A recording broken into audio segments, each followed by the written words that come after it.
All right, let me give you a little update here. So here we're on the west side of the plant. Hey, wait a minute, what happened to the begonia? Damn it, well, the begonia's gone. Let me tell you what happened. It's funny, if you go back and you watch the videos, at the beginning I'm saying, oh, I'm really worried about, overwatering, right? And so I was watering very lightly. And then when the Terrania over here collapsed, I went, oh no, I'm not watering enough. So I started watering it more heavily, and it recovered. And by the way, it never fully recovered. It always stayed a little smaller after that. The other two are okay, but the one that collapsed never fully recovered. So I started watering more heavily, right? I'm watering more heavily.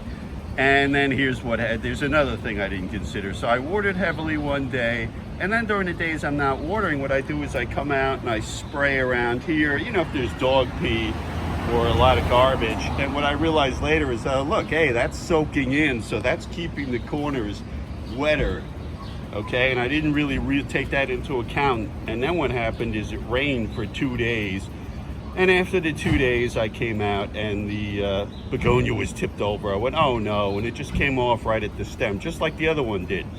All right, so it was giving me warnings before, I just didn't appreciate them, okay?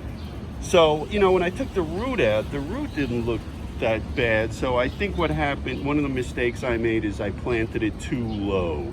And so the base of the stem was below the dirt. And so it just stayed, wet all the time. I think that's what the problem was, okay?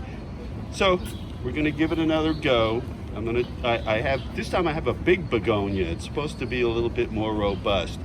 I'm gonna put one here, and I got one for the other side, because I'm gonna replace this this impatiens, which clearly, forget it. It's just not doing much of anything.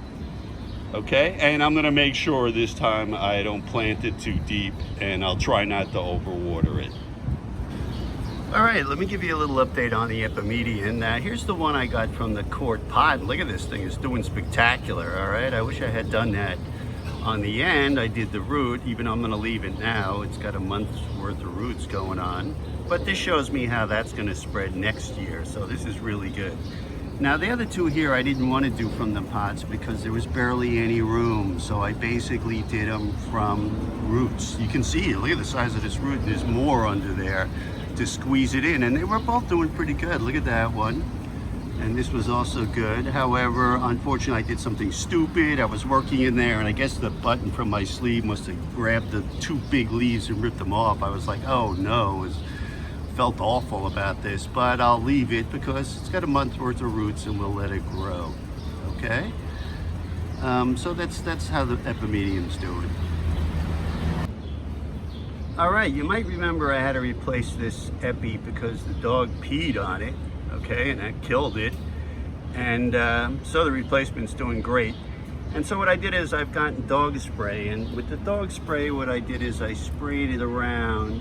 Okay, and that seemed to be effective. I mean, they don't like the odor. I didn't mind it, but that's basically what I did. But here's the problem. I came out one day and the super had like a towel over her nose. She was holding her nose going, oh my God, I can't stand that smell.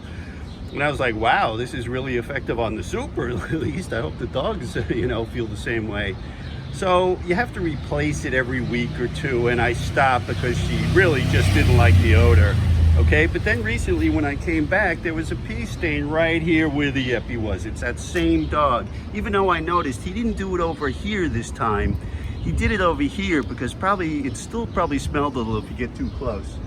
So that also made me realize the right way to do it, I think, put it on the sidewalk here, not on I don't really have to put it much on there. It's like an oil.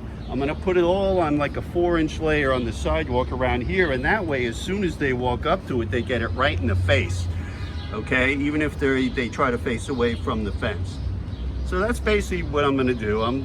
I apologize to the super. I have to use the repellent again, but I wanna make sure that these, get rooted enough so they can survive if they get peed on again, okay? You can see, by the way, it's only a few minutes later than the last frame, and already the light's gone over here. It's pretty amazing. And I hope that one I ripped the leaves off does okay. I'm still feeling really bad about that.